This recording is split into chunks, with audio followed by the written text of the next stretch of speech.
shattering was it to lose that one where you're probably in such a good place midway through the third quarter? Yeah, it's a tough one to lose.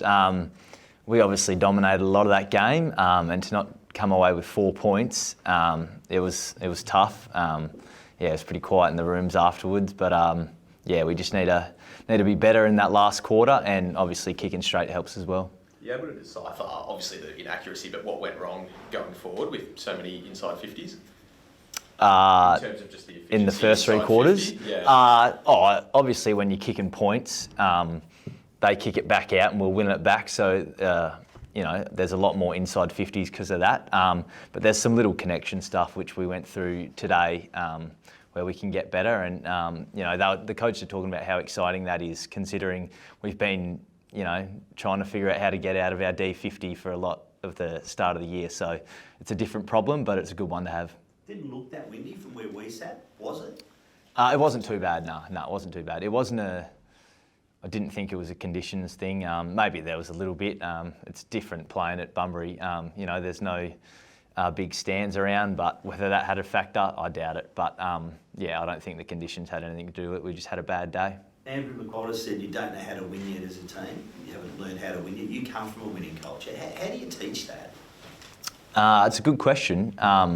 We sort of went through some moments late in the game there, but as simple as it is, we didn't play our roles in the last 10, 15 minutes. Whether that's being scared to win, being scared to have the ball in your hands, I'm not too sure, but we went away from our roles at times, and that's not who we want to be, but, it's good to get this problem now early into our journey.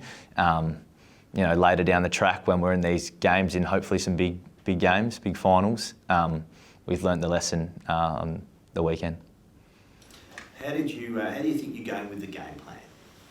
I think we're going really good, yeah. It's, obviously we're not winning, which is tough, but what we're going after in terms of game style, we've improved a lot over the last 6-8 weeks. So we're building a team that wants to play in those big games like I'm talking about. We're a long way off it at the moment. That's fine, but we're putting the steps in place to hopefully get there one day. And I'm positive that it's going to be working. So you half-back, midfield, back to half-back. They seem to be, with the greatest respect, big, fast bodies in there now. Is that the way it's going? Do you think you'll still play a role in the midfield? In the midfield? I don't think so. Not at West Coast, no. I like the development of the boys we got in there at the moment. Huey's been getting better every week. He missed, 18 months of footy. You can see his confidence growing. Harley the same. I don't think they need me in there, mate. You mentioned Elijah there. He obviously came off a few times with, I think, a sore foot. How's he sort of pulled up? Yeah, pretty good, I think. I asked him this morning. He said, no, I'm good to go, which is good. But yeah, I don't know too much about his injury, if he even had one. But yeah, he's a positive person, mate.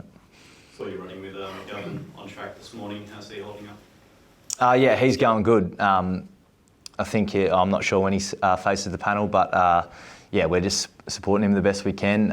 Obviously a tough period for him. He hasn't played in a while, and yeah, he's going through all that. But as a club and teammates, we're supporting him as best we can. The backline, it's sort of a backline without, McGovern. Hoff's sort of moved out. Barras from last year as well. It's a new look backline, but it's been holding up pretty well across the last month. You must be pretty happy with how some of those young players are handling it. Yeah, definitely, and that's the process that I was talking about before. The steps we're building. Some younger backmen all over the ground as well, but how we're defending the ground is a lot better, even though we're not getting the win. So it makes it a bit unrewarding, but we're defending a lot better with a younger backline, and they're growing every week. Sandy Brock, Harry Edwards had a great game on the weekend. Jewel was back there.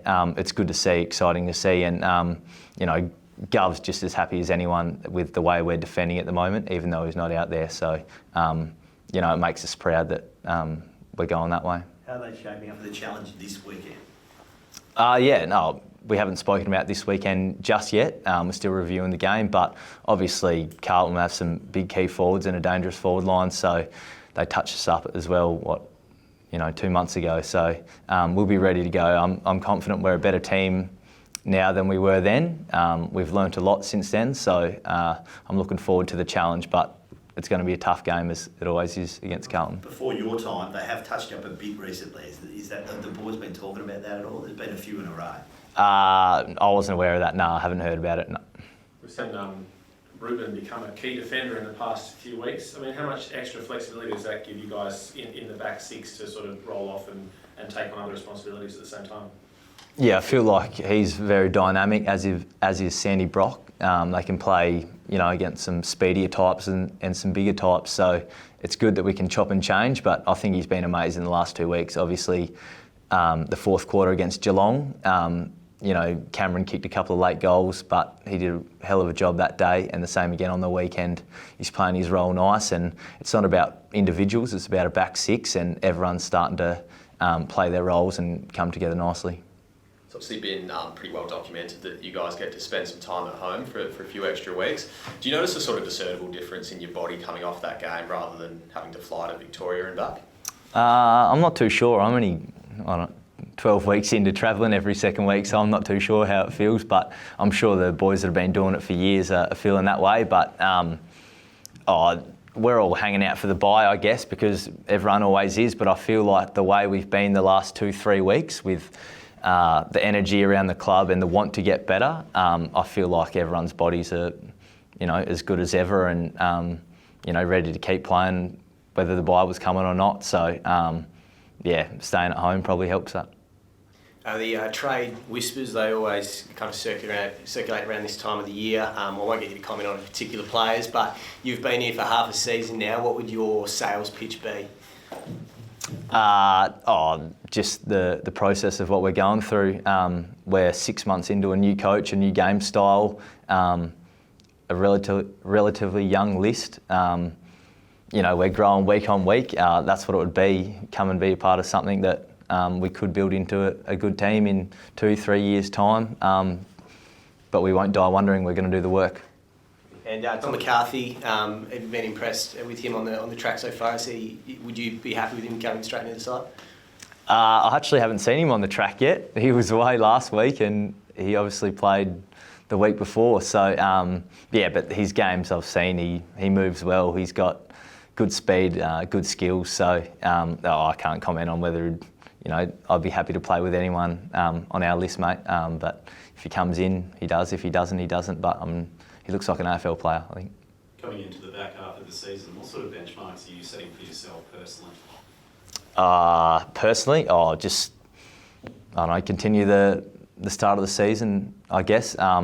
Just trying to drive everyone be better during the week and on game day, and help setting boys up on game day and be a leader out there for the boys. And that's the only measurement really. I'm all about improving myself personally and my teammates and as a team. So that'll be the way for the rest of the season. If wins come from that, that'd be nice. But it's about a bigger picture for me, I think. Have you felt an extra sense of responsibility, as a leader, given that there's a few of the senior boys are out of the game day team at the moment? A little bit, yeah. But you don't. It's not sort of a burden. It's just it is what it is. Maybe we lacked a bit of leadership in that fourth quarter, which I feel like I could have been better in the last 15 minutes. So that's real, yeah. And maybe that's because there's not as many leaders out there. But you just get on with it. I'm going to have to step up again this week. Like you said, we're missing a couple of our leadership group, but it is what it is. I just try and do my best every week and be consistent in messaging in meetings and talking up out in the training track and game day. So that's all I can do, and that's the way I lead. So I'll continue to do that. How did you find the whole Bunbury experience? It was really good. The deck was in great condition. The crowd was good. Being down there, I thought it was a success for North, I guess, and for the AFL. It's something different. I wish it was a better spectacle for the fans, and obviously kicking straight helps that. But I thought it was a real success. Have you got any grounds you haven't played on yet? Haven't. Yeah, so you played in Bunbury, you played pretty much all over Australia. Any other grounds you'd like to play an AFL game on? Where were they playing the other day? Alice, I think. Haven't played Tassie. Or Canberra. We can leave those two. I think it's a bit cold there. No, I don't think so. I was at Richmond, remember? They don't leave the G.